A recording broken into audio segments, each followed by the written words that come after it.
आमर विजु जनता दल ओडिशावासी जो अच्छी उद्यम रही कि से ओडिशावासी काम करने ओडिशावासी को किभली भाव में ओडिशा को श्रेष्ठ राज्य हिसाब से गढ़ी तोलिया जो गोटे शपथ नहीं माननीय आमर पूर्वतन मुख्यमंत्री नवीन पट्टनायक से चालू रहिबो। सरकार ओडिशार बीजेपी सरकार जेकोसी समय भूल करेंगे ओडिशावासी को प्रतारणा करेंगे विजु जनता दल नवीन बाबू से सांगरे रहिबे से भारत रत्न मिलू कि न मिलू।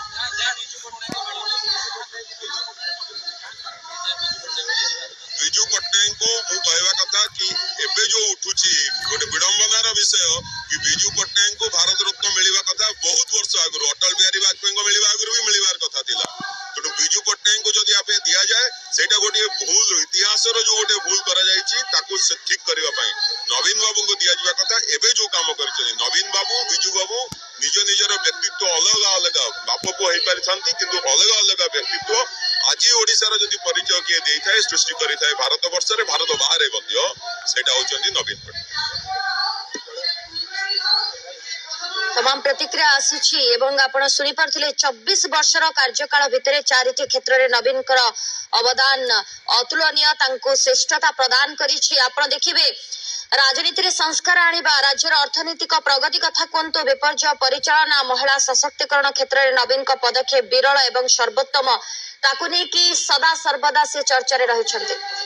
एवं इंडोनेशिया जेतेले हमको आक्रमण करथिला सेतेबेले मध्य बिजू बाबूको जोगु भारत सुरक्षित होइतिला।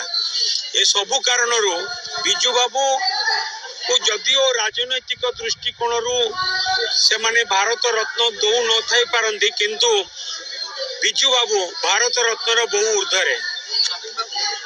नवीन बाबू मध्य नवीन बाबूंकर जेतिकी अवदान रही मु जानिनी राजनैतिक दृष्टिकोण भी नवीन बाबू को से भारत रत्न न दे पारंती कि बिजू बाबू को भी न दे पारंती किंतु एमानकर जेतिकी अवदान रही एमाने समस्ते भारत रत्न टू बहुत ऊर्ध्वरे। देखंतु सबुठु बिजू जनता दलर गोटे कर्मी भाव में मु गर्वित कि मोर नेता नवीन पट्टनायक 28 वर्ष भितर आमको अनेक सफलता देइचंती ओडिशावासी सफलता देइचंती एवं जातीय स्तर रे आंतर्जातिक स्तर रे नवीन बाबू कार्य गोटे मॉडल सृष्टि करिछि विभिन्न विभाग रे तांकर कार्य पाई। केवल सेतिकी नुहे विभिन्न विभाग रो सफलता पाई आमे जातीय स्तर रे एवं आंतर्जातिक स्तर रे अनेक प्रशंसित होइछु।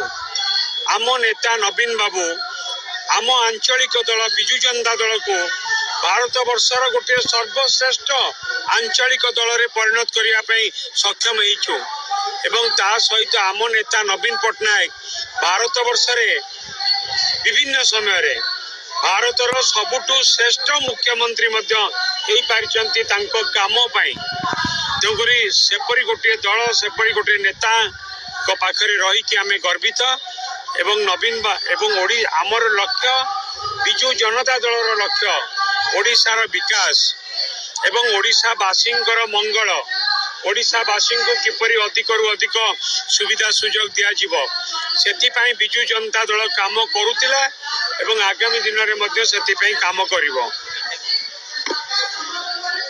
जब शुणुले मूल कथा ओडिशार विकास से शासन में रुहतु विरोधी में रुहतु कि मूल कथा नवीन पट्टनायक जो जनसेवा दे लोक 27 वर्ष है 28 वर्ष को चलती गोटे दायित्ववान विरोधी हिसाब से धारा केमती बजाय रहा कारण सर्वांगीन विकास राज्यर लोकों विकास जो गोटे प्रगतिशील ओडिशा गढ़ी चलते नवीन पट्टनायक प्रियप्रीतम किंतु सबु भितर आमे तमाम प्रतिक्रिया शुणी पारुछु कि भारत रत्न दाबी वर्तमान उठिलाणी केबेठारु भारत रत्न दाबी हुई आसुछि किंतु काहेकि एथिरे विलंब हेउछि ताकु नै मधे गोटे बड़ प्रश्नवाची सृष्टि हेलाणी।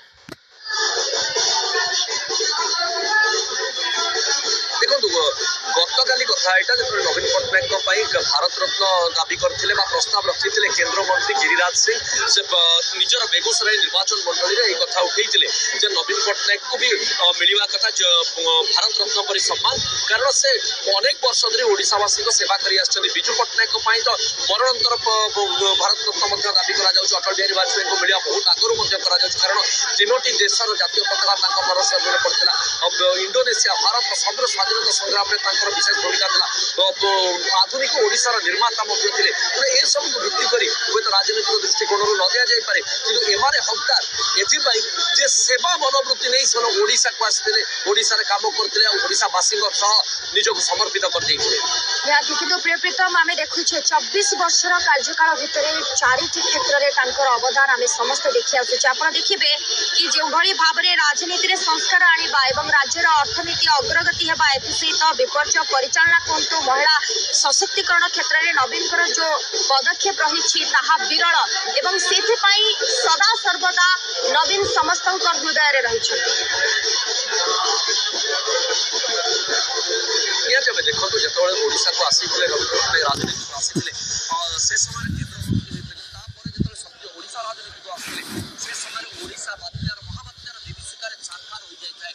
ଲୋକେ ଖାଇବାକୁ ପାଉନଥିଲେ, ଓଡ଼ିଶାର ଅର୍ଥନୀତି ଆଉ ଓଡ଼ିଶାର ରାଜକୋଷ ଖାଲି ହୋଇଯାଇଥିଲା, ସରକାରୀ କର୍ମଚାରୀ ଦରମା ପେନସନ ପାଉନଥିଲେ।